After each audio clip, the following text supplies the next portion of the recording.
What's going on, guys? It's Moose here, and I'm bringing you Spec Ops Tutorials, Episode 8. And in today's episode, I'm bringing you Invisible Threat. And I wanted to bring you guys Arctic Recon, the newest Spec Ops mission, but there's a glitch going around right now on Modern Warfare 3 that does not allow me to play it.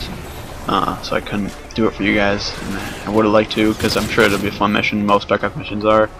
But hopefully that'll be next week's episode. So now on to Invisible Threat. You're in a jug suit, so you got a lot of health. Basically what you're going to be doing is diffusing IEDs. It's fairly easy. All you got to do is make sure you don't move up too quick, or else enemies will pretty much just pick you off as you're trying to defuse them. That's why you'll see me staying back here and trying to pick them off before I go. There's no set order you have to do the IEDs in. You can do them in any order. But as you can see, there's only 3 marked, but at the top right it says I have 8 IEDs remaining. That's because the Predator didn't mark them all. It only marks 3 at a time, I think, and then the very last 2 are marked. So pretty much you got this L86. It's not very hard. See, as you can see here, there's not many people. There's a lot of people now, but there weren't many when I defused those first 2, and that's because I stayed back, like I said before, and just picked them off before they could even get to me. So that's a good tip if you want to keep that in mind. I'll get this next one right here, this next ID. Hasn't taken a lot of fire, but you can see like the jug has a lot of health. I just took a lot of fire and didn't die, but it definitely helps to just make sure you get everybody first. So as you can see now, Overlord's telling me to go on the Predator and mark some more.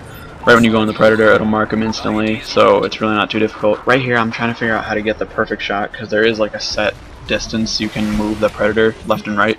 So but actually, and I didn't know this until I shot the Predator actually, you can move it freely once you press RT, or I guess R2, I believe it is on PS3.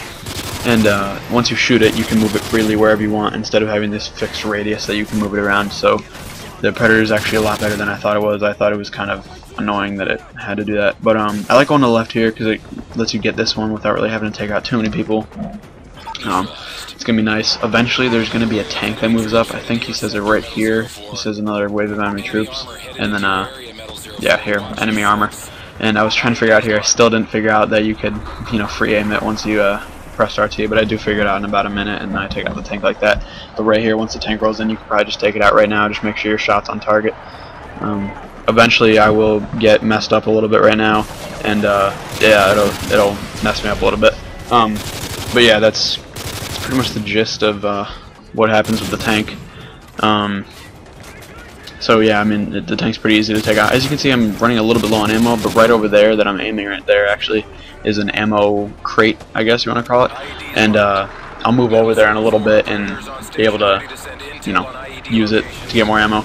Actually, a pretty good strategy that I was doing is I was head glitching behind it, and then once I was really low on my clip, I just held X for more ammo, and it reloads it instantly, or reloads the gun instantly. So you can pretty much skip the reload time, even though the reload time isn't too much. As you can see there, I whipped out my secondary for just a fraction of a second, and it is the M320 GLM, just a standard grenade launcher. I don't really see a need to use it in this. I guess if you miss with the Predator on the tank, you could use it on there, but to be honest, it really isn't all that useful. It's just gonna kind of waste your time, and you could pretty much just use the L86 the entire time, taking out all these people right here, because the L86 is actually pretty good in this mission. So as you can see, there's 3 IEDs remaining, but I can only see, I believe, 2. I can see 2.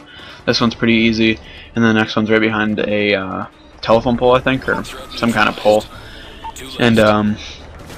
And then there's going to be a helicopter that comes in. I had a feeling there was going to be either another tank or a helicopter or something that comes in, and it's right there. You can see it as on the minimap on the top left. And you could use the Predator to take it out. That's what I was trying to do, but I kept getting shot, which will knock you out of your Predator if you didn't notice. I did kill a guy there, but that was kind of useless. A dog jumps on me here.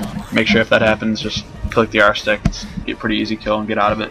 Now right here, I was so afraid I was going to lose the mission and I was going to die. The helicopter started shooting me a lot. One thing to note in this is that your Juggernaut cannot lay prone, so you're going to basically have to run out of situations like that where I just had it. And look at this. It takes about, I don't know, 15 or 20 shots to take out the helicopter with the L86. So to be honest, you don't even need to burn a Predator missile on the helicopter. It's an extremely easy takeout with the L86. and I'll defuse the last one right here. This mission, you can see, is really not too difficult. You should be able to beat it with pretty much ease. I think I'm going to try it on veteran in a little while. And yeah guys, that's Spec Ops Tutorials Episode 8, and thanks for watching. Hopefully next week will be Arctic Recon, and I'll see you later.